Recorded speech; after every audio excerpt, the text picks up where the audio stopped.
Okay, good morning, good afternoon, good evening. Welcome to BWTM Sports or BWTM Online. If you haven't subscribed already, please do hit the subscribe button. We appreciate you. Before we begin, BWTM Sports in association with Round for Round Boxing, the new boxing game that's coming out on PC, Xbox, and PS4. So check that out, Round for Round Boxing, www.roundforroundboxing.com. Okay, before we begin, we've got lots of celebration to have. We are on 12,000 subscribers. The hard work is paying off, and we're not too far off 13,000 subscribers. So many thanks to BWTM Online. Since the channel has now been online, our subscribers have gone through the roof. So it's really great. We've got a home, and it's certainly starting to show with almost 13,000 subscribers on this channel now and 10,000 subscribers on the other channel. The network is looking pretty nice and all good. So happy about that. Okay, let's get into this. Deontay Wilder versus Tyson Fury, LA presser. Listen, I've been away traveling for the last few days with our friends up in Bristol in Leeds at the Training Cave, and another mini documentary will be coming out shortly. So I'll be sharing that with you all as well. Now, Deontay Wilder versus Tyson Fury, LA presser.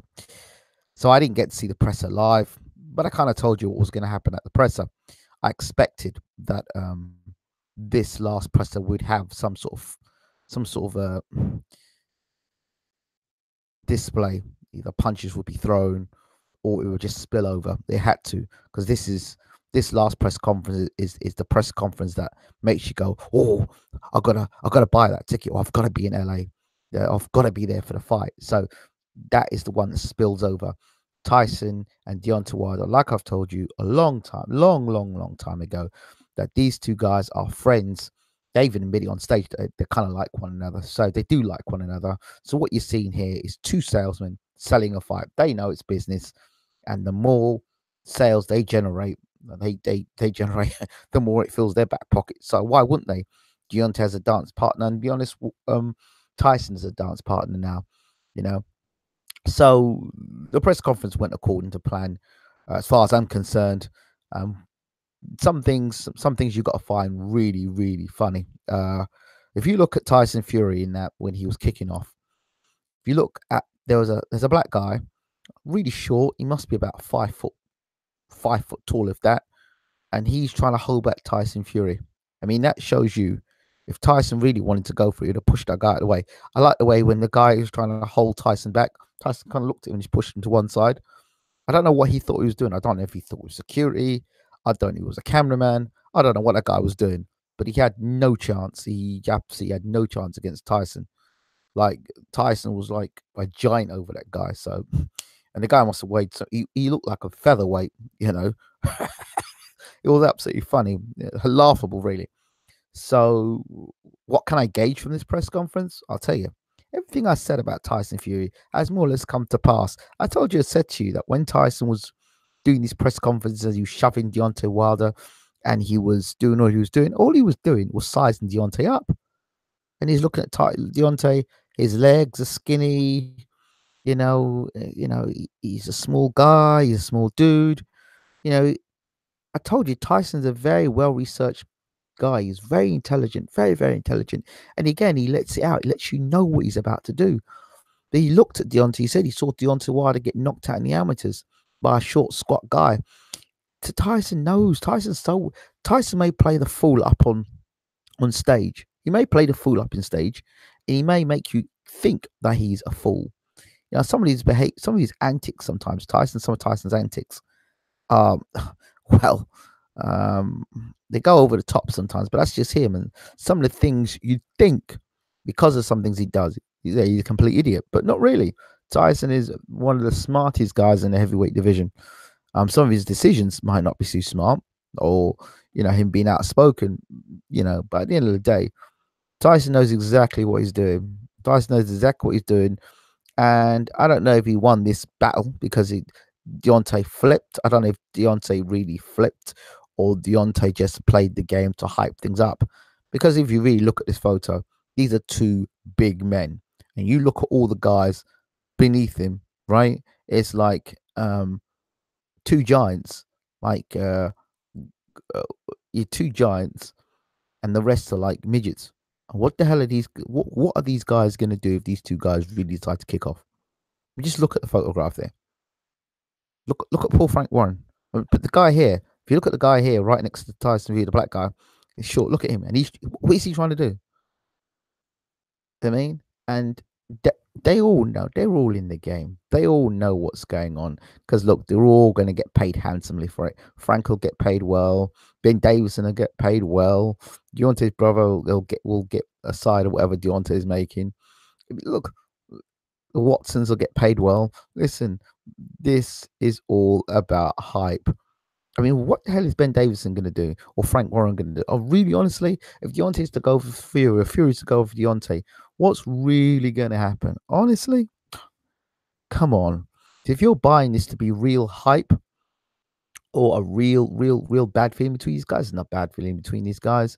Yeah, it might have spilled over, but I told you already. And you saw them sharing either a Coke or a Pepsi together. Listen, I'm telling you, they're good friends. They've always been good friends. They've always had that level of respect for one another. And they can talk all they're talking now. Don't trust Tyson with anything he says because most things Tyson says, they are, well, he says one thing, he does something completely different. He told us he was going to come back as a linear champion and do X, Y, and Z. He's come back and fought a guy who's 5'11" as a cruiserweight and then fought Pianetta. I mean, he's talking about being the linear champion, but the linear champions made two defenses which have been below par, but nobody seems to mention that. I will give Tyson's credit. But yeah, those are my thoughts on that. Here's a side note. Another thing you may not know, the great Sky Sports. This fight could have happened a long time ago between Tyson Fury and Deontay Wilder when Peter Fury was still in his corner. How do I know this? If you go back and you look at a video, you can look it on YouTube called Sky Sports refused Deontay Wilder versus Tyson Fury. So Sky Sports, when Peter Fury was still with Tyson Fury, Fury wanted to fight against Wilder, and Wilder wanted to fight Fury. And Sky Sports missed the boat. They didn't want to see that fight. So guess what? Frank Warren comes in with BT Sports, and now you've got the biggest fight in heavyweight boxing for a long time. A long time. Two genuine, unbeaten heavyweights. Two guys, one who's a current belt holder, and a guy who's a linear champion, or a guy who's come out of, the wilderness or whatever you want to call it. Another thing I want to mention here, about this. Look, people on Twitter and over social media making a big song and dance about Tyson Fury's battles with mental health and his depression. But I don't hear nobody jumping up and down about Danny Jacobs and his battle with cancer after being knocked out by Pirog and coming back from that to coming back to be a world champion. I don't hear nobody talking about Danny Jacobs. But Danny Jacobs came through cancer, life-threatening. But nobody talks about that. So typical of social media, people highlight what they want to highlight, and they see what they want to see, when they want to see it, how they want to see it. Both men have done remarkable things to come back into boxing. And look, even Sergio Martinez, who is by all accounts shot and didn't have his legs under him when he fought Miguel Cotto, is coming back to fight yet again. So again, an element of credit has to be given to that too as well. So I don't know. What I do know is that we've got a good fight in our hands. Whether it lasts as long as these press conferences, whether it lasts as long as these two guys have been talking, I don't know. It's all pantomime now, isn't it? Let's be honest. It's all pantomime. And when even Tyson Fury is involved with the opponents, you're going to get that. I'm glad to see the Gypsy King is back. I'm glad to see him, in there. People say he's not ready for a fight. Well, you know what? Fury said he's ready, and that's it. That's his quote. He's ready to go. He's ready to rumble. He's ready to fight right now. So all those people are making excuses for Fury, saying to him, saying he ain't ready to fight. I don't hear those excuses. The man was ready to go right there on the stage. According to him, this is what Fury said. He's ready to fight. But of course, he's got to tell you he's ready to fight. Or else you ain't gonna buy the pay-per-view. If he tells you, I ain't ready to fight, I ain't fit, not in shape, I need at least 3 more fights before I fight Deontay Wilder. If he tells you that stuff, you ain't gonna buy the pay-per-view. So he's got to say that he's ready. He's got to tell, and he's got to tell the people around him he's ready. He's got to psych himself up to believe he's ready. But you know, Tyson's never been hit by anybody like Deontay Wilder. And yes, he might be a good boxer, but I have to give a shout out to DJ Slick, who is a regular on the channel. He told me to go back and do a commentary for Klitschko versus Fury. And if you go back and look at that fight again, honestly, go back and look at that fight again. For the majority of that fight, honestly, boxing fans, I'm being absolutely honest, what people call a masterclass, at least 5 of those rounds, Klitschko was bouncing, bouncing, bouncing. And then as soon as he got a chance, he'd hold Fury. And Fury didn't do that much more. He may have thrown a few more jabs. He may have thrown a few more punches. But when we first saw it, it looked great. When you go back and look at it now, it wasn't that fantastic a performance. I mean, you name me a fight where Tyson Fury has looked devastating. I've not seen one fight in Fury's career where he's looked devastating. I've seen fights where he's looked good. I've seen good fights where he's put on good boxing displays. I've seen where he's taking guys to school. But devastating, no. Then you look at the other side of the ring. You see a guy that's been devastating, who's actually gone through and knocked guys spark out clean in devastating fashion. So that tells me this guy's still got another level to go. Deontay's still got another level to go, and I don't know. This is going to be a great fight for as long as it lasts. It's going to be a great fight for as long as it lasts.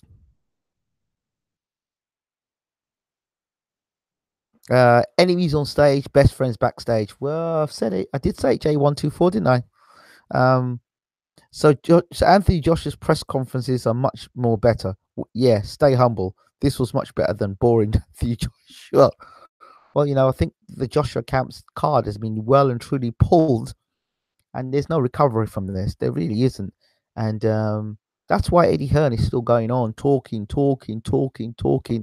about negotiation with Wilder. That boat is well gone. And by the time, if Wilder wins this fight or Fury wins this fight, they have lost the ticket to negotiate, because by the time they decide to negotiate for this fight, the money that's going to be generated is going to be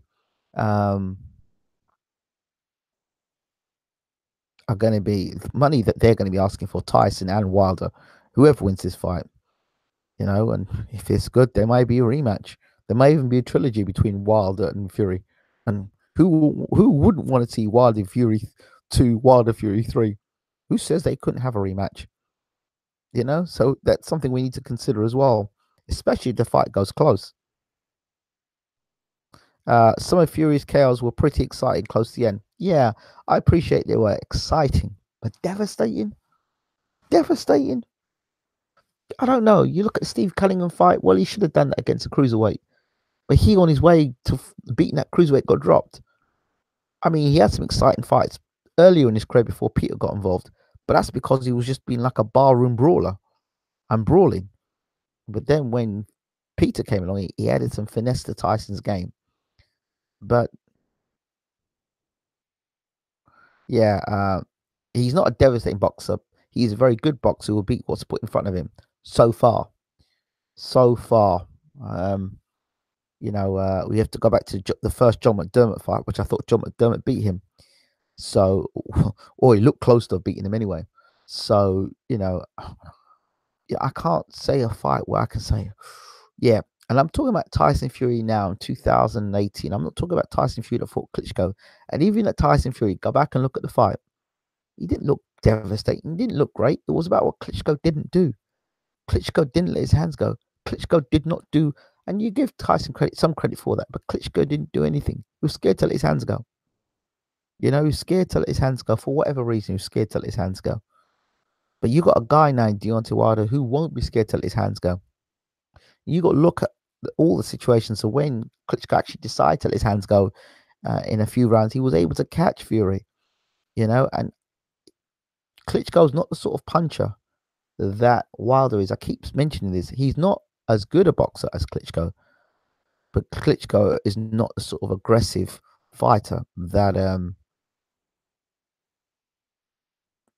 Wilder is. Different dynamics. Different dynamics. This guy can knock you out in the first round, can knock you out in the 12th round. Yeah, no, I think Fury's going to go out there and try and plant one early on Wilder. I can see he's going to try and do that. But he might be surprised at Wilder's speed of hand and foot. That is going to be key in this fight. I think speed of hand and foot. And no matter who um, Tyson brings into camp for Wilder, that punching power won't be replicated. Wilder, Wilson C says, Wilder cherry picking a post hiatus Fury to leverage AJ deal during linear champion status. I don't know how you can call it a cherry pick. And these are the things that are wrong with boxing.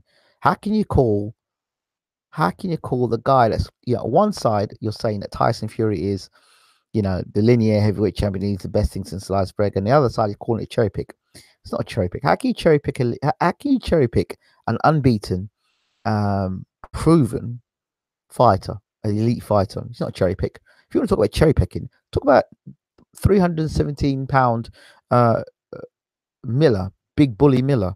Talk about that, about how he could have fought Pulev and went and fought Thomas Adamek. That's what you call cherry picking. That's what you call blatant cherry picking. The best fighting the best is not a cherry pick. It's not a cherry pick. Then in that case, then Khabib, who's fighting McGregor tonight, well, McGregor's not fought for a while. And you can say, well, Khabib's taking the fight now because McGregor's been out for a while. It's a cherry pick. Is that what you determine as a cherry pick? The best fighting the best? Get out of here.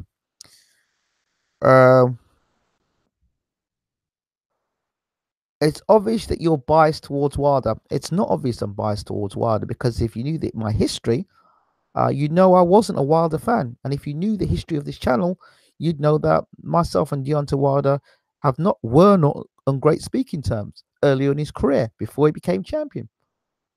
So that's where, again, misinformation. You could see Klitschko recoiling a few times when Fury caught him. Maybe not devastating, but certainly stings with his punches. Yes, he does. He does. I think Fury was surprised how quickly Wilder moved in that melee like a cobra.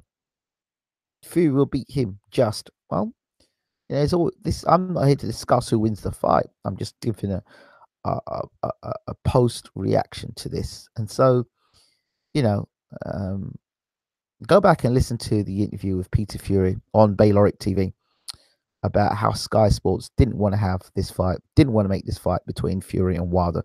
They weren't interested in the fight. So shout out to Frank Warren for that. And yeah, I hope Thomas Adamek. I really hope Thomas Adamek beats Big Bully Miller tonight. I really do. But we'll talk about that later. Right, I'm out of here. Thank you all for watching. Don't forget to rate, subscribe, leave your comments as always. This is Deontay Wilder versus Tyson Fury, LA Presser. Pantomime, pantomime, pantomime. Take care.